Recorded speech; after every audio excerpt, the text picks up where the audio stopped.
Sa bawat taon, may mga kwentong paulit-ulit kong binabalikan. Alam mo yung mga alaalang parang ang sarap alalahanin. Pero nandun din yung mga bagay na sana nagawa ko ng mas tama. Ang dami kong sinubukan, pero ang dami ko ring sinayang. At may mga pagkakataon din parang wala na akong mapupuntahan.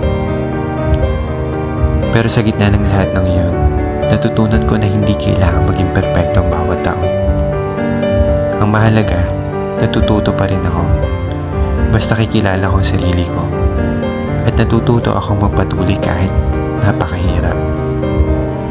Kahit may pagdududa, kahit may takot akong bitawan ng nakaraan, pipiliin ko pa rin magpatuloy. Hindi man sigurado ang lahat.